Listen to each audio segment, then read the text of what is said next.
Okay, we're gonna get started.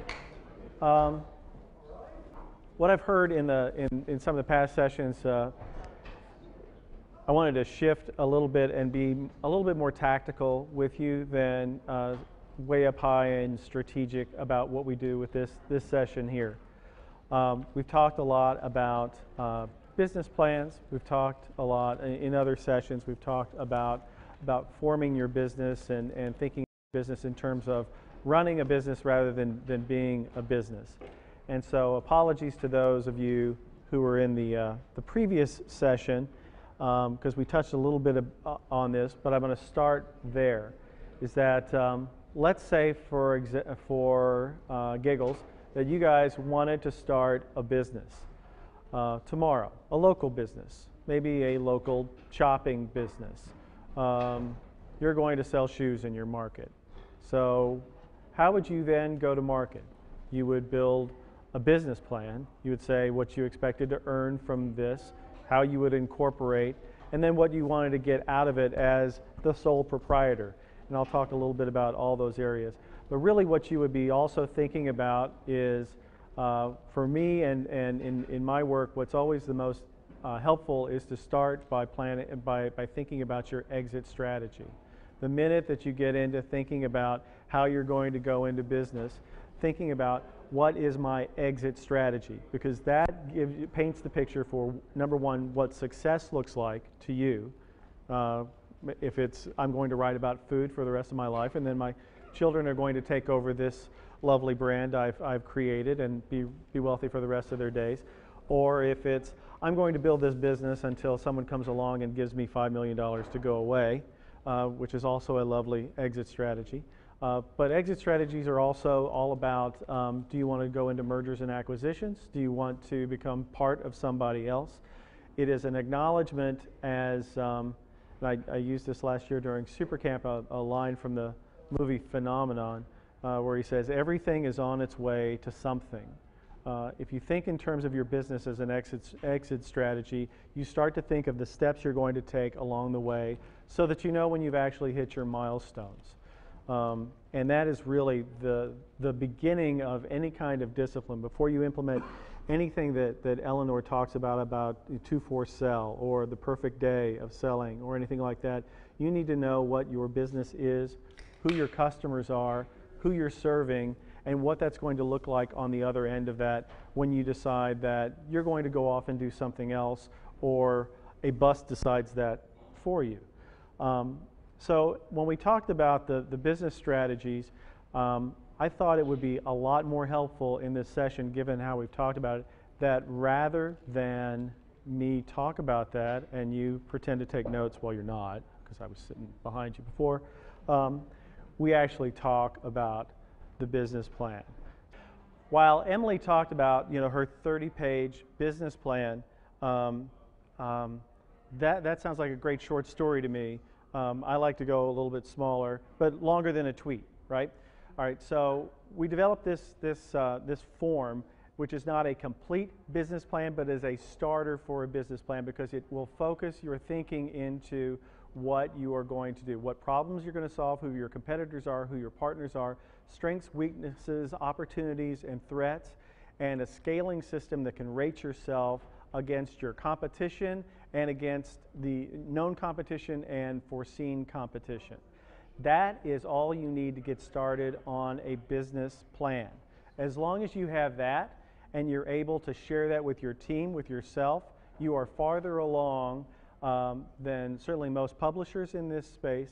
And I would say you're farther along than a lot of small businesses, because even though if you were going to start a shoe business and you read that book, a lot of people end up doing it out of their own pocket anyway. We all know this. I mean, every landscaper in business did not get a loan from the local bank to do that and do a big pro forma. Here's one of the dirty secrets of Supercamp 2, is that just because I'm a recovering hippie as well, and had my share of EST classes once upon a time, I also made all the coaches do this too, which is probably the most confrontational thing about it. That not only are participants doing this, but the coaches are doing that, so everyone's just at the same time in this whole continued state of confrontation. They're just like, which makes for some really interesting group dynamics, I'll tell you. So if you flip to the form, start with the first one. Give a brief description of your business model, including what products or services you are producing or will produce. If this takes you more than 2 minutes to do, you don't know your business. So ready, set, go. And I'll call on you to read aloud from them after you've done it. Okay, I'm going to go with you first. Connecticut News Junkie covers politics and the legislature in Connecticut. Connecticut News Junkie covers the legislature. Connecticut News Junkie covers the legislature and politics in Connecticut. Okay. Over here. Red Bank Green providing quality news coverage, local advertising, and community cohesion on the web supported by this. How about you? San Francisco Public Press is a nonprofit, non-commercial news organization dedicated to publishing local, ad-free public interest journalism, daily, online, and in quarterly broadsheet newspapers. Okay. I'm going to go with you. It's on the Global. We want to tell you why the cops were on the street last night, what fun things to do this weekend around with your family, and why your drive to work stinks, and we're going to make it better. Okay. So you get the idea. I won't call on everybody. You get the idea. What you need to do is put this in writing so you can share it with your team and have it for yourself. So number one, you have something to wordsmith, because we all love to do that. And number two, that you have something that's going to evolve over time. That also plays you into describing your customers. And let me give you one piece of advice on that as you describe your customers. Your customers are people who give you money. Okay? That's who your customers are. Your audience is your audience. Don't confuse the two. Unless you are monetizing your audience in some membership way, some begging way, any of that, that's great. Your customers are people who give you money.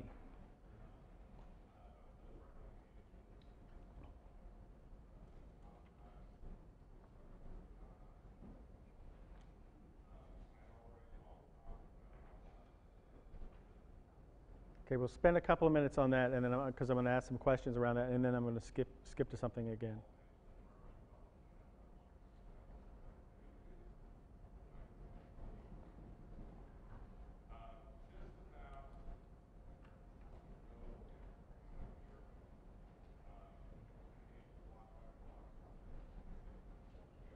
So you ready? Mm-hmm. Who are your customers? My customers are New Jersey-based businesses, ad agencies, food products, which can be national, wineries, farms, food producers, restaurants. Very good. All right, so I'm gonna put a pin on that one and stay there. Defining your customers, the more focus that you have around who your customers are, the greater your chances of survival. If you say businesses in New Orleans, you're done. So you're really right, exactly. So you focus in on who your core customers are going to be. You're a niche publication. The more that you can hone your niche, the better off you're going to be, and you know this. Every niche product out there that starts off, and we're going to be a food magazine, and they do all kinds of food, are less successful than the ones who do Tex-Mex or the ones who do Fusion or the ones, because that's how that works. The same is true as if you cover politics. If you cover politics at the state capitol level, that's one thing. If you cover politics in general, then you're just red state, blue state kind of thing. So that's very important, is to hone your customer list so that you know who they are, so that you can do that ongoing process of this, not that. This, not that. Because as a small business, you always have to make that call. I'm a landscaping business. Do I clean pools? No. I'm a landscaping business. And that's what I do. Who about you, your customers? Charlottesville Tomorrow's customers include major donors, annual givers, foundations, underwriters, and event participants. I took the revenue sources and you said call them customers. Yes, they are. They absolutely are. And let me stay on that one. Do you have your folks your donors in a CRM? Do you do? What is it that you have them in? Microsoft Access. Okay. Okay. Very, very important. So if you're looking, this is not the CRM session, but so I don't want to take anything away from that. But if you run an NPR station, if you run any kind of If you run a sophisticated church, you have every tither in a CRM system so that you know exactly how much that butt in that pew is worth. And your goal is to upgrade that butt, I guess. So that this butt was $150 a month last year, it's going to be $200 next year, and you're tracking that like a campaign. So when you think of CRM, don't just think of it in terms of your advertiser, think of it in terms of your audience, your users, your participants, those who are engaging with you, because those are the people that you can grow, kind of like I would grow, my analogy for it is a campaign. You know, that you go from, in any kind of political campaign, you go from the viewpoint of, I don't know who I'm voting for, to I'm voting for Tim. I'm going to tell my friends about Tim. I'm going to put Tim's sign in my yard. I'm going to give money to Tim. I'm going to door knock for Tim. And everywhere along that continuum is an important one, and every one of them involves an upgrade in having the discipline of getting someone from a lurker to a member, really. One more on the customers. I'll take a volunteer. No, I will not. I'm going to go with you. My customers would mean it's homeless-based advertisers / local businesses, provide services to area residents, restaurants, and voluntary subscribers. Good, good. So again, the purpose of this, you can get to a 30-page document out of all of this. You're going to start with this, and it's just going to get your thoughts onto paper that you can then share. As we say in the lessons learned from Super Camp of getting a lifeguard, is that as you fill this out, you do it all the way through. If you have a staff, you share it with them and get them to give you feedback on it. Then you go outside of your staff, find someone that you really respect in the marketplace. If they're on your advisory board, great. If they're another business person in your market, you show this to them. The purpose of that is to get their feedback, yes, but to make you accountable to your business plan, because you can have all of this in your head and it can be juicy and wonderful, and no one's going to hold you accountable to that. You know, it's only until you get outside and let other people know about this that it's actually going to work. All right, so the competitors and the potential competitors you guys can do on your own. I wanted to flash forward to one other part of this.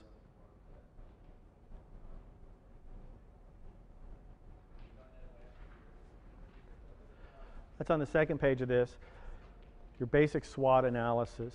How many people have done SWOT analyses before? Yeah. They're awesome. Yep. And if you're a true journalist, your strength and opportunity columns are usually the most anemic of the two, right? Because that's how we see the world, right? This is hugely important for you because you start to fill this out, and then you take a step back and see how your customers, your audience, everyone else might view this. So let me dwell on this one. How many of you have done one of these for your own business? Can you talk about that a little bit? Yeah, well, we're kind of inventing a new thing, so everything's a threat. True journalist. I think our strength is that we have some really unique independent publishers in a network that we're building. Okay. We're a little different in that our business is really focused on supporting them first, because we think that goodwill will generate profits down the road. Well, let me pause. What are you building? Basically, we're building an ad network, essentially. Okay. But what we found is that a lot of journalists are finding themselves out of work, and we're hearing it's not an insult to them, but we're hearing a lot of excuses as to why they weren't going out and starting their own sites, and a lot of it led to just difficulty in getting started. They didn't have the technical know-how, so we said, all right, let's knock down every barrier. Now you have no excuse. We're going to give you the site. We'll get it set up for you. These aren't Huffington Post quality websites, but they're decent. We get them up. We have about 82 in the network. We didn't do them all. Some of them were already existing. We support them with technical help that they need. We prevent them from getting sued. We give them all the advice and all the background, and then we sell advertising against the traffic. And we've got about anywhere from 4 to 5 million page views a month that we're selling in an impression-based network. So our strength is that I think we spend a lot of time with our members, more than other networks would, because we really care about what they're doing. It's helpful to society. Honestly. Right. It's kind of our first mission. The threats are numerous in that it's not hard to replicate what we're doing if we're not on top of their needs all the time. Somebody else could come in and meet them better than we could. Mm-hmm. So those are some of the areas there. We have some opportunities in that I think as people get more comfortable buying online digital advertising, instead of going to 82 local websites, a large to mid-sized advertiser can come to Go us. through a and we can broker, right? Get them through to the whole area. Weaknesses. I think we're bootstrapped, so we're not taking investment money at the moment, mainly because it's hard. We'd spend more time not getting investment money than having it. So we've really bootstrapped it ourselves. We're stretched thin, Mm-hmm. so we're not able to spend as much time as we'd like to on the business, but also in developing all those sales relationships and getting all the things that we need in place to really be hyper effective. That said, we've got steady cash flow and we're not dead yet. So, Okay. so Not dead yet is a good place to be. Yes. Yeah. Good. I'm going to make a couple more final points, and then I'm going to pivot on to something else. Your job, I mean, as you come out of Super Camp, listening to block by block and the learnings of Super Camp and everything like that, is really that these tools and these templates were developed to help, basically your businesses. They can not help your business if you don't fill them out, number one, and they cannot help your business if you don't follow them. So when the title of the session, The Discipline to Succeed, or whatever that was, really comes from doing the administrative middleware of the business that will support everything that you want to do, vision, mission wise, and you can get really caught up in your vision, mission of talking about that without doing the middleware. More likely is you get caught up in doing the day-to-day of your job without doing some of this. And so there's that old adage that if you don't make time to think about your business, you will be given time to think about your business because your business will just go away. So I want to encourage you to really spend some time filling this out and sharing it with your team, and then reflecting on it and honing it moving forward, because that will help you build what I'm going to show you next, all of it going back to how you spend your day. What we found with, even back in my I'm from corporate, I'm here to help days from corporate media, was if we restructured the company along a new vision and then put in place the day-to-day tactics of that, marry that down to the job descriptions, and then marry that right back down to how we were going to measure all of that, we were going to be successful. Every one of those things has to connect on the way down. So you have to be thinking, very vertically about this. What's my vision, all the way down to how am I going to measure that based on commission, page views, whatever. And it has to be, as they say in narrative writing, it has to be a red thread against all of that. You have to be able to follow a red thread through all of that. From your business perspective, think of it in terms of that.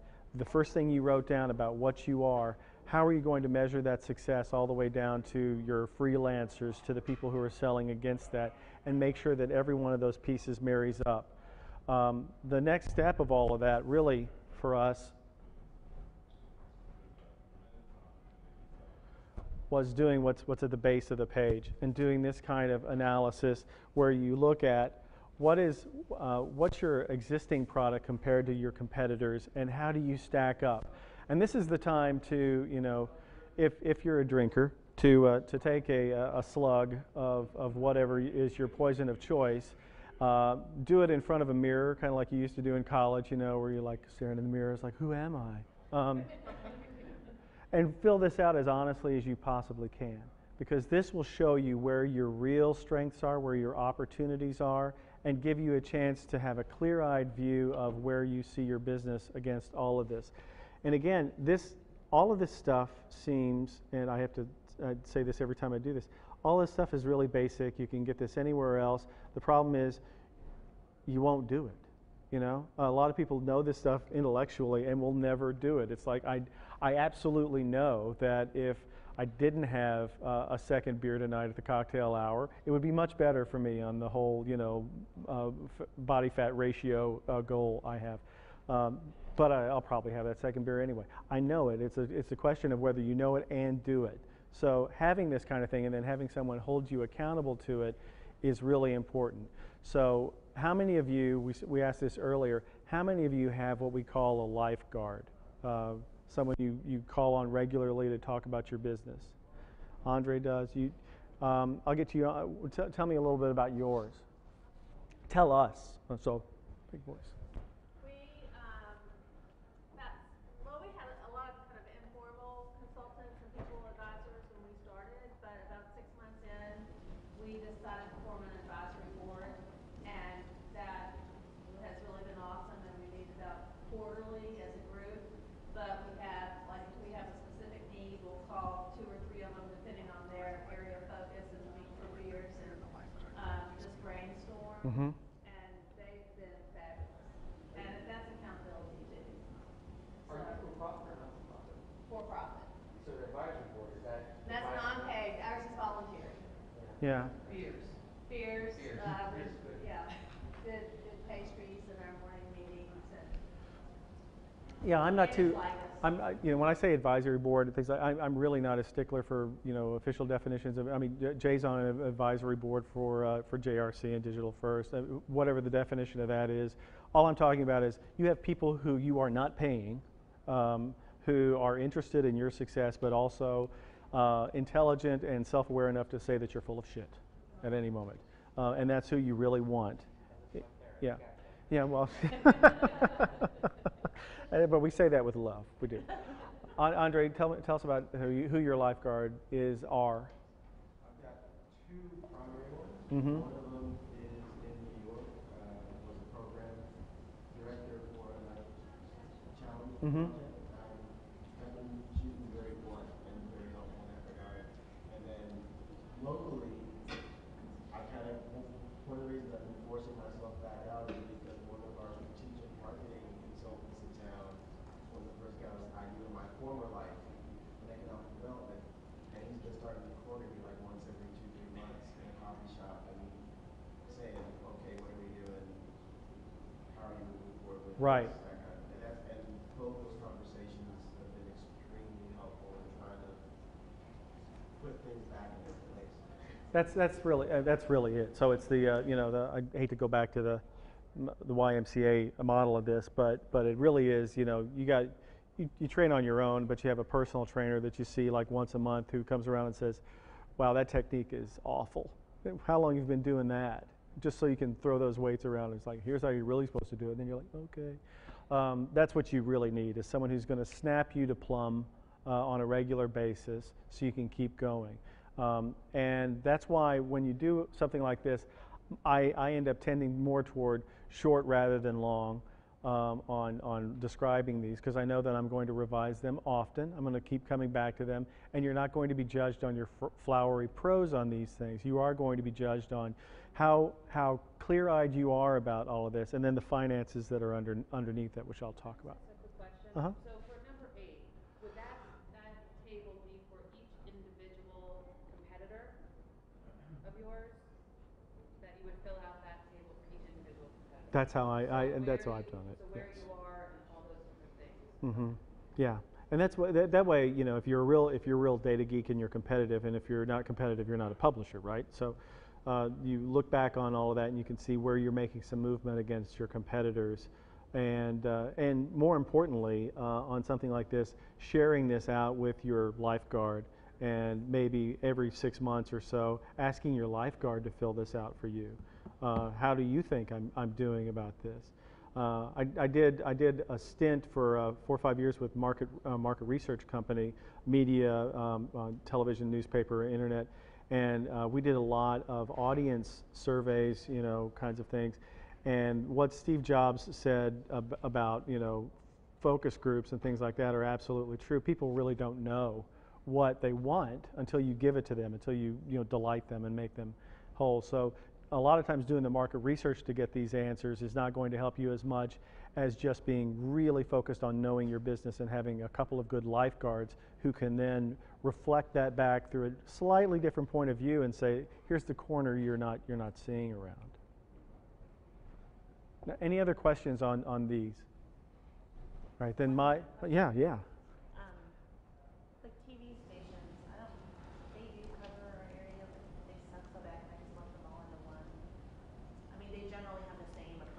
Yeah, I mean, if, But like the print media doesn't. I can No. definitely see breaking that apart. yeah, just look, as you look at your market, wherever you are focusing, if the TV, where are you, Nokomis? Yeah. Uh-huh. Yeah, they do suck there. They Okay, do. yeah. But you know, at like the Business Journal, Sacramento Press, Mm-hmm. the Sacramento Bee, I could see definitely breaking those apart and looking at how they cover my area. Yeah. But the news, since they just kind of follow on everybody's coattails Mm-hmm. Yeah. there. But So just you could just lump them together. The point is for you to look at your own strengths and then to see where some of the other strengths are that you can either go after, or that also opens up, you know, the bottom of the first page that you saw, potential partners, which is, you know, Joe's session to talk about. But that as you look at that, if someone kind of mirrors yours on the other side of it, every weakness for you is their strength. That's usually a good indicator of this could be a good partner, because you know, everyone needs a borrowed ladder from time to time, and that's one way to do that. So, all right, any more questions on this? Randy, what do you mean by flexibility of a product? Yeah, how quickly can you turn on opportunities? For me, that's okay. It happens all the time. When you work for Media General, the principal of that company is an old Virginia Southerner, and so he used to call me Randy, and it was Randy. It just kind of scarred me for life, obviously. Flexibility is your agility to turn on opportunity. You know, you have your vision. You know exactly who you're focused on, who your customers are, where you're going to go. Opportunity comes up, and suddenly there's a Scott Walker in Connecticut, you know, that erupts, and there's a recall and all that kind of stuff. How quickly can you adjust to that if all you were focused on were kind of like bill in, bill out kind of reporting? And that's really kind of seeing yourself as not just a journalism hub, but also a product in your market, and how you can monetize that product. I'm sorry, that's an awful word, but that's the truth. You know, that how can you turn on that? Any other, we'll stay on this as long as you want, because my question for you is, by when are you going to have this done? Because you walk out this door and just say, yeah, I'm going to get to that. But you need to write a date on your piece of paper as to when you're going to get this done. And I'm not going to look at it, but you need to write a date on the piece of paper as to when you're going to complete this form. Because if you're going to get around to it, you're not. You know?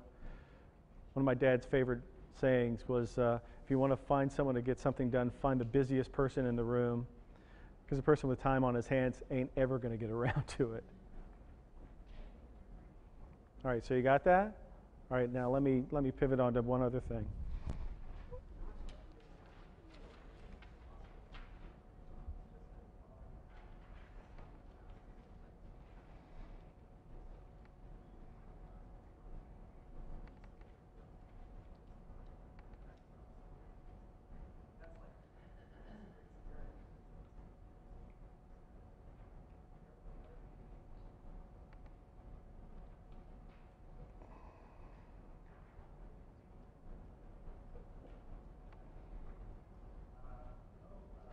All right, that was not a good idea.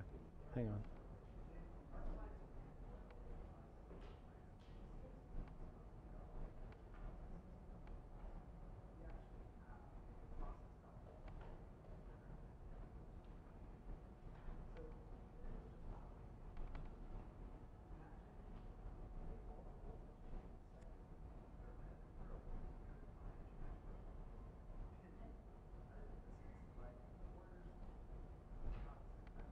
I don't even know what that is.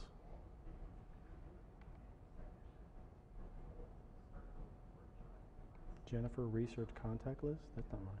Oh, here it is.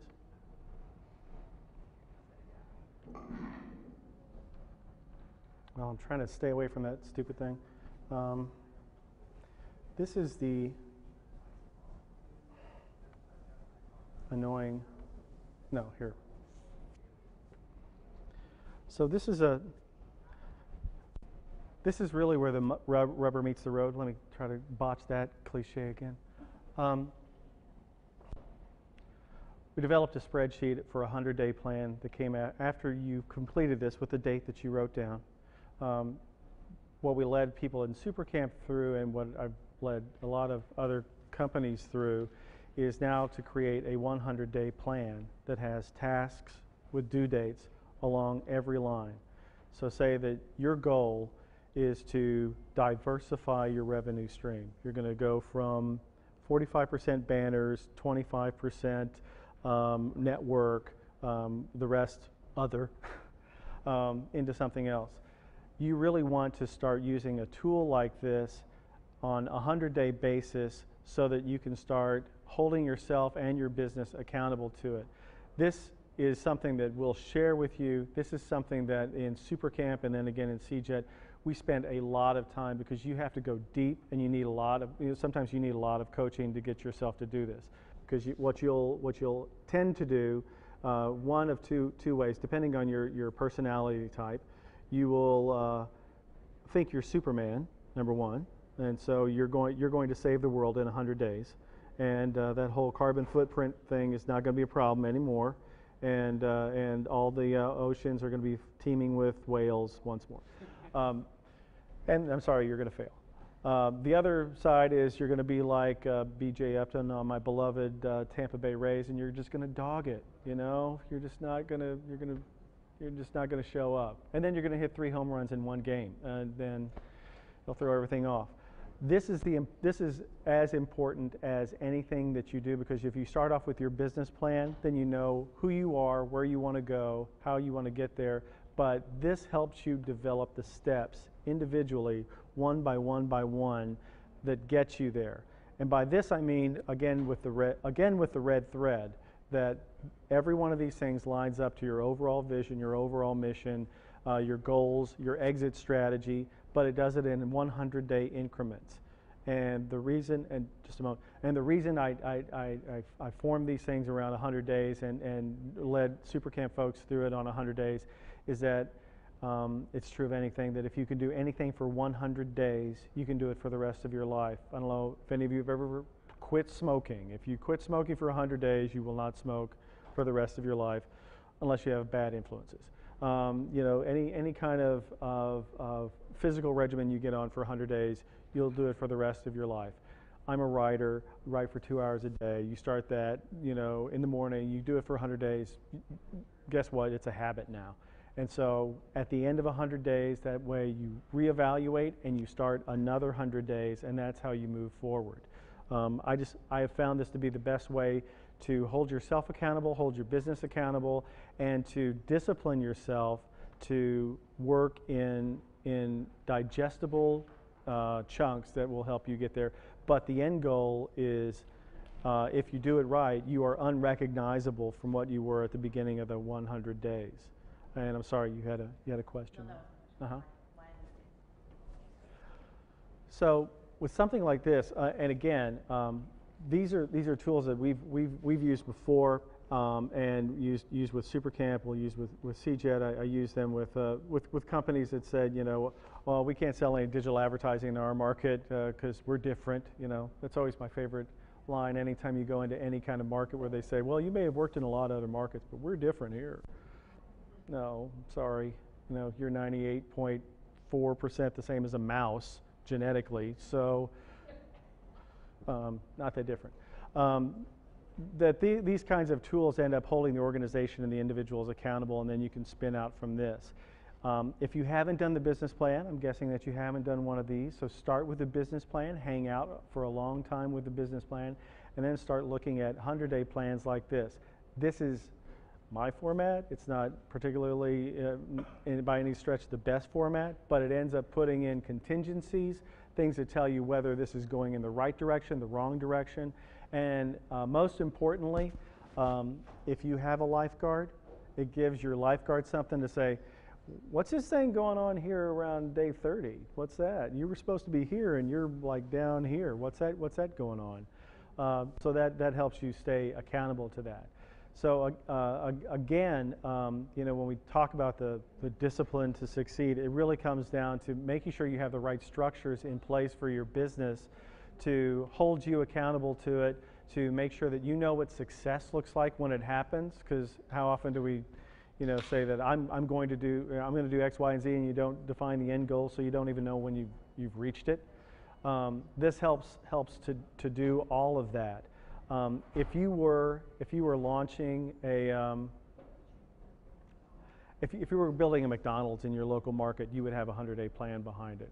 You know, if you were launching a new Barnes & Noble, if there is such a thing anymore, in your market, you would have something like this. You would have a 100-day plan.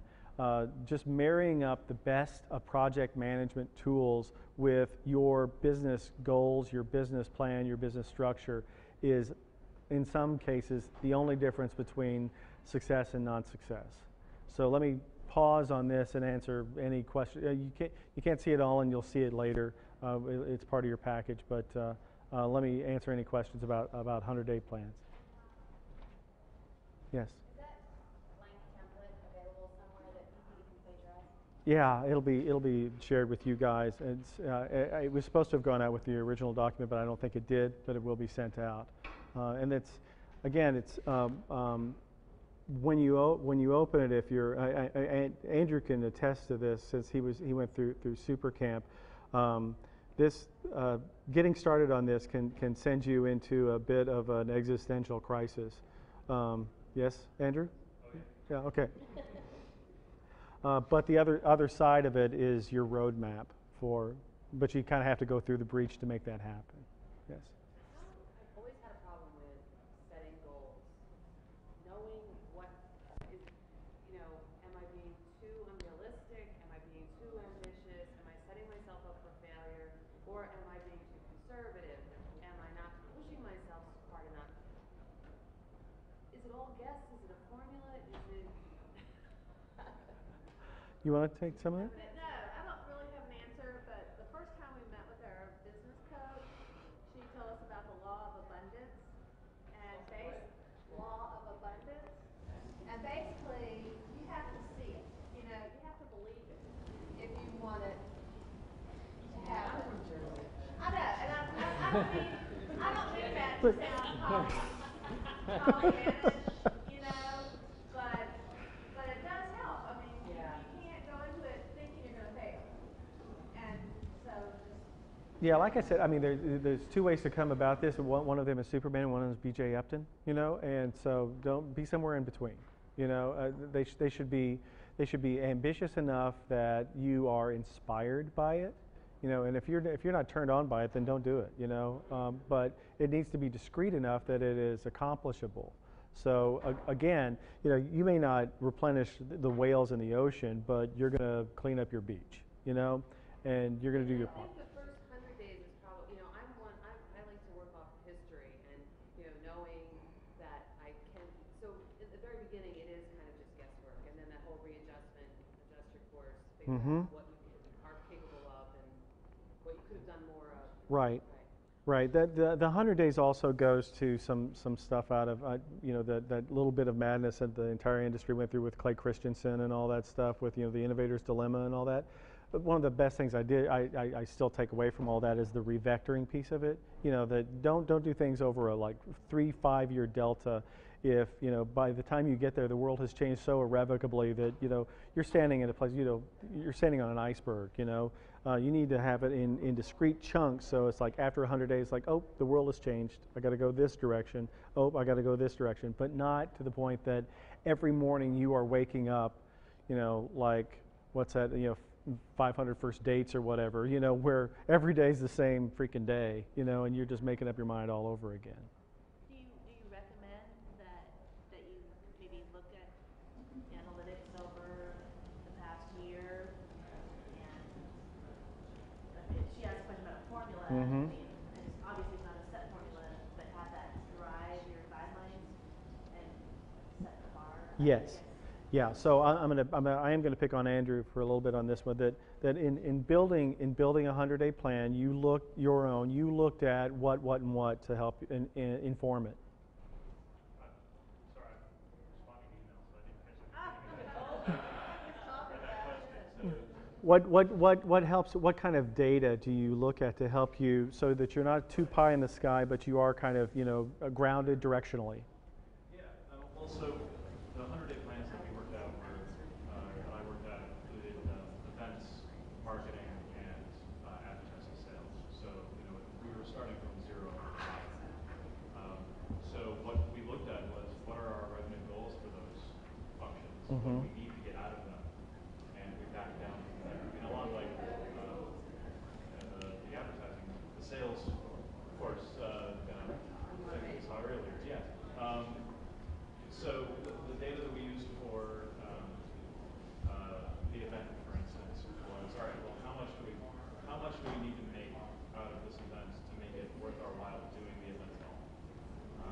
And we broke it down not just on the sort of the grand scale, but we took it all the way down to how much does the ticket cost, and how much can our cost for the event be at maximum.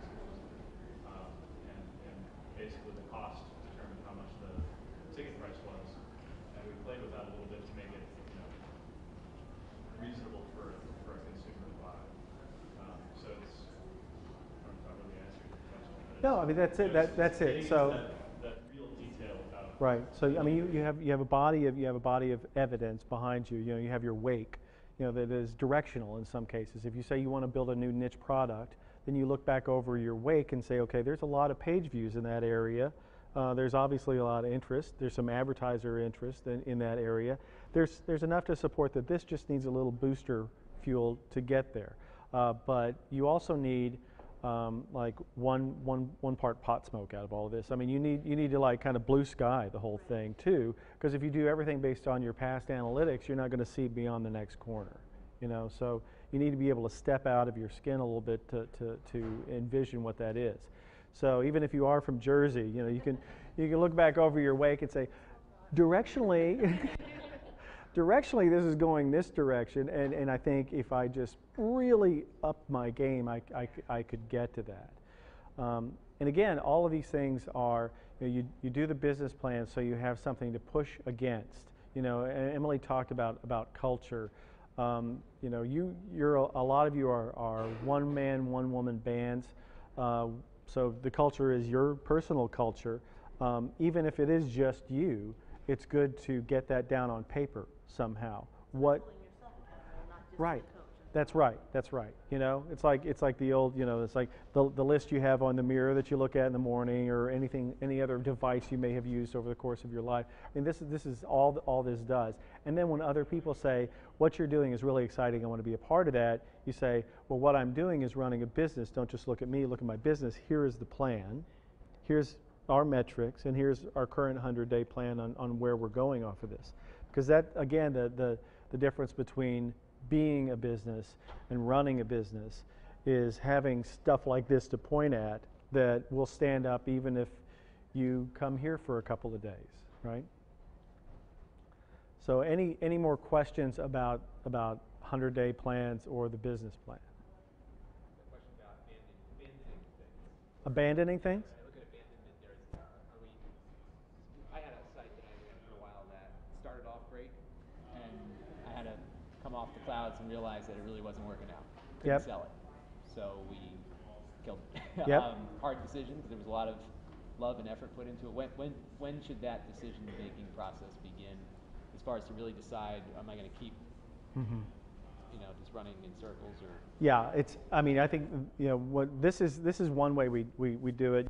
So I'm gonna start this product, and that if I get to this amount of page views, I'm going to double down. We're really going to go after it. If it's less than this, I'm going to have to revector a bit. I'm going to have to think about this. And if it gets this low, I just have to go. So the point of an exercise like this is really to put in some of those triggers for you, so it's not all right there, because that's where a lot of us make that decision. If you have the data, the foresight on that, this is where looking at your wake is really helpful. You can say, okay, this is what success looks like. Because if I have this kind of traffic, I know I can have this kind of sell-through rate on my advertising, which means this kind of revenue coming in, which is a go-forward number. And if I don't know what these numbers are, or at least I haven't spent some time brainstorming what those numbers are, then I have no idea, So the abandon piece is always really, really hard if it's an emotional choice. So I try to make them non-emotional, as non-emotional as possible. It's like, I'm sorry, Billy, you're just not an all-star baseball player, so I'm putting you up for adoption. No. you just need to have some of these numbers in there so you understand that these are, this is not you. This is a business. And it's not you who are failing. It may be that you miscalculated the audience need, you miscounted the advertiser desire for it, you miscalculated any number of things. This is not any kind of reflection on you as a human being and how wonderful you are. This is a strategy, and numbers like this help you get outside of that. But that's abandoning a bad strategy is as good as, to me, is as good an outcome as succeeding on a good, abandoning a bad strategy is as good as succeeding on a good strategy. Because, you know, you continue with a bad strategy, then you're going to look like any number of those horrible teen-focused newspaper tabs that were launched in the late 90s. You remember those things? It's like, we're going after the youth market with no advertising in them at all. And these things will help you do this. And I need to say this again because I just do. That these are templates that were developed, number one, for Super Camp, and so they were developed for this community. We use them. I've used versions of this outside. Use these and you'll be far ahead of where you are now. If you don't like these templates and you find something else that you're going to use it and just stick to it. You know, but don't let yourself off the hook of saying, well, winging it has been great so far, and I'm just going to continue to wing it, and it's going to continue to be great, because that has never happened ever in the history of ever. Yeah. Yeah. Mm-hmm. Yes.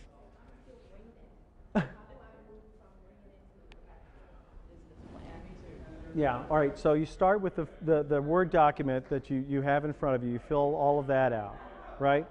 So that tells you kind of who you are, and then you do a snapshot, current state snapshot of where you are as far as audience, participation, engagement. I mean, I look really hard at, you know, how engaged my audience is via social media and comments and everything else. And then I wait for the siren to pass, and then I speak again. And then of course revenue. You know, sources of revenue, where it's coming from, what's your average CPM if you're selling based on that, what's your average monthly if you're selling based on that, what your P&L is, and where you want to profit loss, and where it is you want to get to. So once you have all of that, and that's your starter kit. And if you've incorporated, how many of you have incorporated as on the LLC side? Again, raise your hands. Are you single, or you have partners, or any of you have partners? You have partners? You're. No, I have a business partner. Okay. Okay. This is probably a better one to make at the partner one. But if any, so none of you are husband and wife partners. You are. So, does she? How do you have it structured on your LLC? It's sub S. Oh, it's sub S. Okay. When we get to abandon, it's often an emotional decision. You have to abandon. Yeah, that's what he said. When he has to abandon things, it's an emotional decision, and it's not pretty. Again, the more you can take emotion out of the channel on these things. Of course, this is an effort of passion for all of you. That's not to say that it should not be an effort of passion. There should be some amount of rigor behind it that gives your emotions a place to focus elsewhere if it's not going to work out. The only point I was going to make about the husband-wife team is if you are my age or younger, I'm not a tax attorney, so take this or leave this. It's kind of a good idea to have the wife have 95% of it and the husband to have 5% of it, just because of Social Security, and also because if you're ever going to go for a small business loan, if you are women minorities, it's much more favorable to get those loans that way. But I'll talk about that in the partnership session. All right, so with all of that,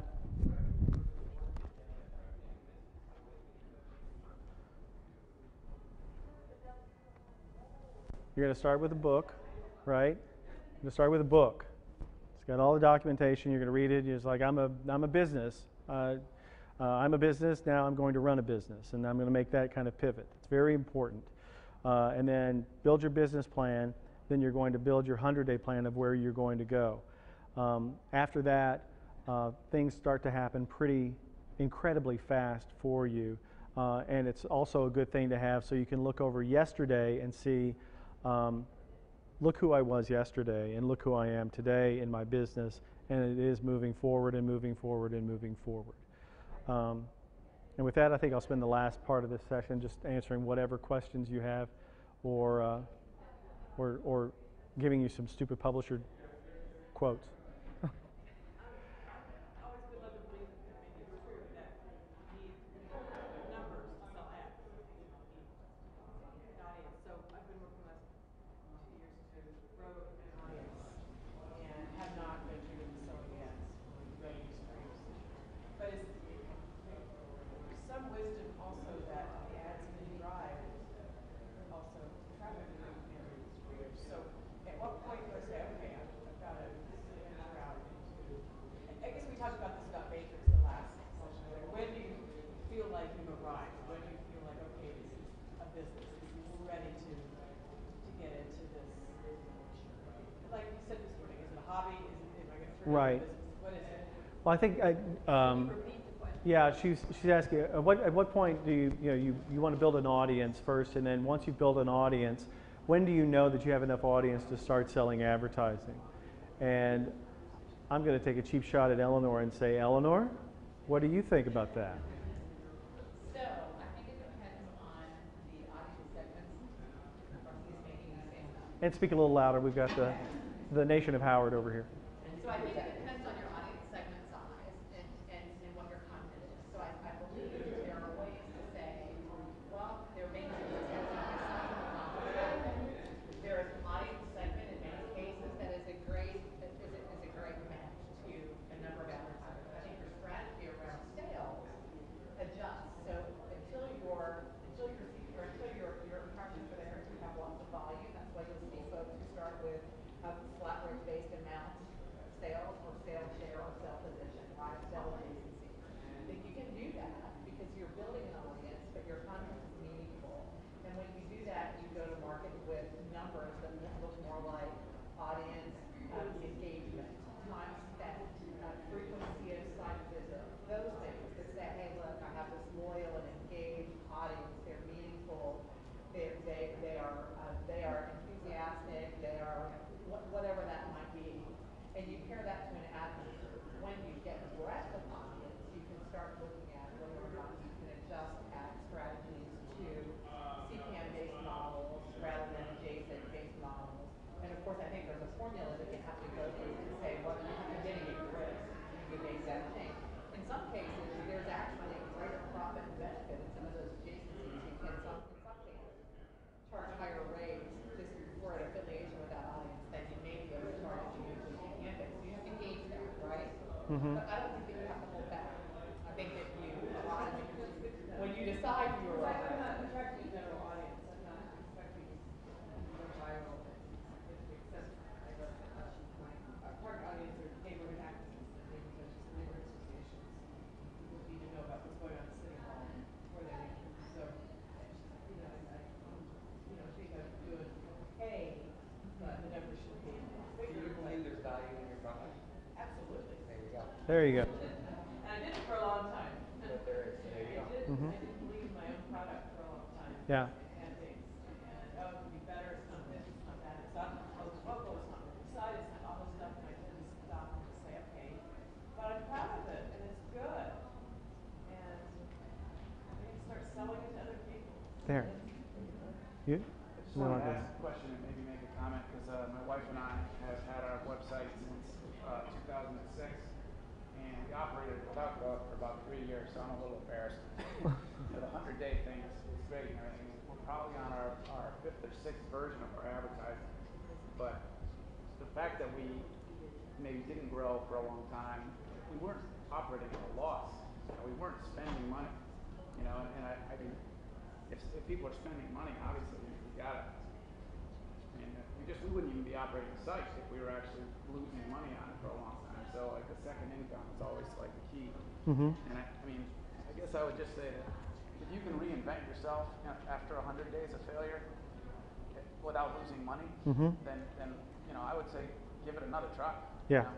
absolutely. Well, certainly the goal of 100 days is not to have revenue attrition. No, the goal is to is to turn your business and to get you on a new track, but do it in very incremental steps that you can measure against that will take you to that next level. But I can't overemphasize the idea that the goal at the end of the 100 days should be again unrecognizable to where you are right now. Otherwise, it's just not won't turn me on. I mean, let's go for something, but let's go for something that has these steps built into it, so that every week. I mean, Eleanor is going to run a half marathon in a few weeks, and a year ago, was that part of your future? Yeah. I don't even know how this happened, but yeah, here we are. So that's really it. Yeah. A question over here? I was just gonna say, the ad sales conundrum is difficult. I think you do have to have some readers, but as you get more readers, people actually sort of transfer. Once you get one or two, it's easy to sell more. And just getting that first one or two, even if you get a couple on your site, then other people will want to be on the site too. We covered the state house, so we went after the lobbyists. And, because we have a lot of lobbyists who read our site. We got one lobbyist on the site, then we went after all the rest of them. Right. And they don't all come out at once, but they know where it is, and eventually they come around. And you start out with one, and then two, now you have four. And you have to get into each category. So it's a gradual process. And once you get those ads screenshotted for your reference, so you can show it to others that people want to play with us. Look, people have been on our site, whether they're there now or they're there before. It shows that people are interested in your site and your ads, that value perception. Important to do. I know when we started, our big joke was, well, we're selling ads because, we had no readers, but we knew we wanted to start with have advertising when we started. And our first advertisers were our friends. I mean, they were people who believed in us and knew us and paid us very little money, but they gave us something to start with. And so think about your circle. Think about,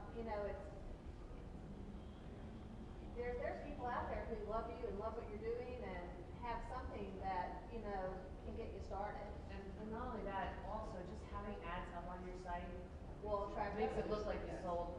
Right. So I used to just put up Google ads if I, or the local yoga, and I said, I'll carry your ads as long as it doesn't say ads provided by, But just having that ad space sold, it's a lot, even if it looks sold, instead of advertising your blank box, I recommend you definitely just, even if you have to barter with a local business and you trade traffic, trade traffic with other sites. Yeah, nothing says like advertise here. It's Months and months. it's kind of like the old web page that had this guy on it. Remember him? Yeah, remember him? Yeah, you come to that site and you're like, that business is not going to make it. Eleanor?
Yeah.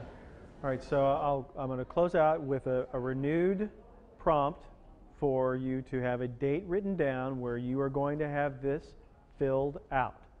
And look, if you don't do it, you're not cheating me. So it's not like I'm gonna lose sleep about that. It's like I recently, after having ridden as a kid and in my early 20s, I got recertified to ride a motorcycle and been out practicing tight turns on heavy bikes, which are kind of hard. And every time I dread going out to do that, I think, well, who's that going to help for me not to do that today? You know, it's the hard work that is going to get you to where you want to go. So make sure that you have a date that you're going to fill this out. And I would even encourage you, and if this were Super Camp, I would force you to have a buddy who you were going to bounce this off of. That by X date, that buddy's going to call you and say, give it up, and tell me what your business plan is. Because that's what will hold you accountable more than anything. And with that, I'll leave you with two. Yes, no, go ahead. I am so not a self-help person, but one of our new people who's helping us suggested the E-Myth. Oh, yeah. Mm-hmm. And I'm not quite finished with it, but I wish I had read that 3 years ago. The E-Myth? The E-Myth about how, because I think most of us who come from newspaper backgrounds and not the business side, we're in it with the passion and we are the business, and it tells you some of the importance of how to transfer from that passion person to that business person. So. Very good. Yeah. Yeah. All right, so you're going to fill this out, and then you're going to be on the path of wonderfulness and everything like that. Because, again, it's not a this dare to be great or whatever the title of this thing was. Really comes back to all these little administrative middleware pieces that are going to hold you accountable to where you want to go. And again, if you don't want to go there, then don't go there. But I found this to be very effective for a lot of people, and really gets them on the right path, and keeps them from saying things like, I'll just give you two of these for in the past year. No, actually, I'll give you three. I'm going to put a free ad on a college job board site. Hire 5 sales reps on commission only, not train them, and only keep the ones who sell. Guess how that one worked out? How about this one? I did my budget in Microsoft Word. And one of my favorites, I'm going to join an ad network, and that's going to solve all of my revenue needs. Which is only bested by telling a contractor, I need you to work more hours, but I can't pay you anymore. Because in short, that's a contractor who's going to own your business. So thank you all for this session. I hope this has been helpful to you guys.